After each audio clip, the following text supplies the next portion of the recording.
Hi guys, it's Frankie from Frankie Watch. Good to see you all again. And here near the Austin, Kowloon railway station, this is one of the trains that brings you to the airport. But you know, I haven't been to the airport in a long time. And that just brought to mind that we really do miss traveling, don't we? That's why I want to bring with you a watch that's going to remind you of how great traveling was, and I can't wait to travel with it. It's none other than the Black Bay GMT. And let me tell you guys, this is the first Tudor watch that I actually picked up before the Black Bay chrono, and I've had this on my wrist non-stop for the past almost 1 month now. I just want to share my thoughts, just my impressions from a non-watch guy. I'm a techie. I have a big YouTube channel that covers mobile tech, but I'm starting this watch channel because I do have a passion for these objects, even though I'm not like super well versed with the full kind of, the full jargon of these watches. But in terms of the dial, we're looking at a 41 millimeter size here for this Tudor Black Bay GMT. Similar size, similar dimensions to what we see for the entire line. And we have a sapphire crystal, domed crystal on the top. We got the snowflake hands, we got lume, and of course the reason you pick this up is because it does have that GMT function. There you see the third hand there that you would use to basically track the time zone of another location, or keep track of your original home time zone if you were traveling. Now, one of the big points of contention of this Black Bay GMT, especially now that I've used the chrono, I can tell, is that it is a bit thick. At 15 millimeters, it is quite a bit thick. And I think the chrono is 14.2, so I do notice now the difference when I've been wearing this watch again. But I will tell you, it's not a deal breaker for me. I got a 180 millimeter wrist, so for me it definitely is still good enough. And the bracelet, no complaints. The clasp, they are all just really premium built. But I think the best part about the way it works, the way it fits, is that there's really just no separation there between the lugs at the end and the actual bracelet. So I've just found this to be a very comfortable watch to wear, even though yes, it does fit a little bit, a little bit thick on the wrist.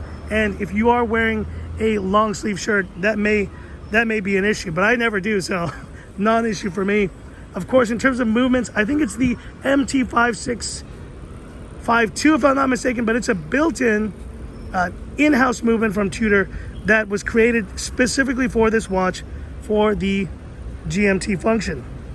And of course we have this Pepsi dial, which evokes that Rolex GMT Master look. In fact, when my AD for Tudor brought this watch out, I had to do a double take. I thought for a second, wait a second, is this the GMT Master I'm looking at? He was like, no, this is the Tudor equivalent.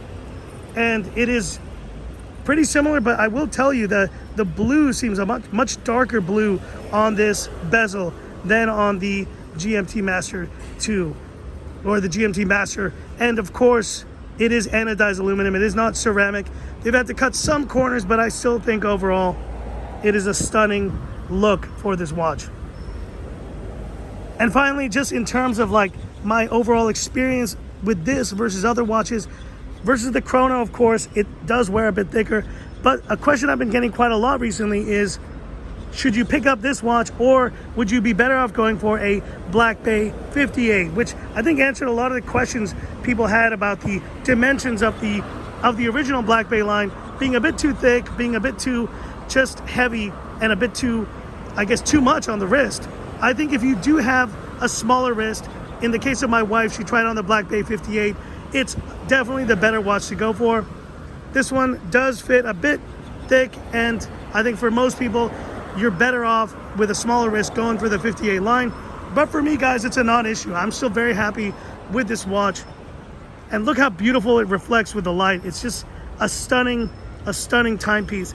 But I think the final point I want to bring up here is that this was my first luxury watch. And when it comes down to it, I couldn't think of a better watch, especially evoking the whole, just the memories of travel. I have not traveled, guys, in so long, and it's a bit depressing to think about. But I tell you what, once I do take that first flight, this is the watch that's going to be on my wrist the Tudor Black Bay GMT.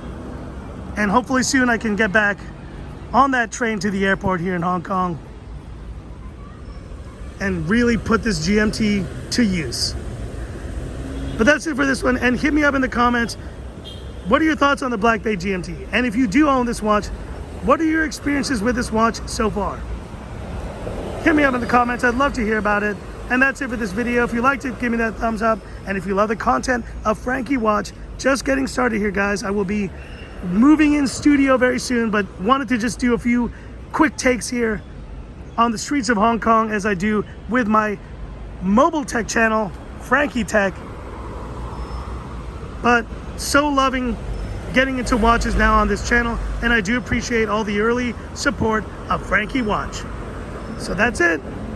And this is where I leave you by saying, this is Frankie Watch saying, time's up. Have a good one.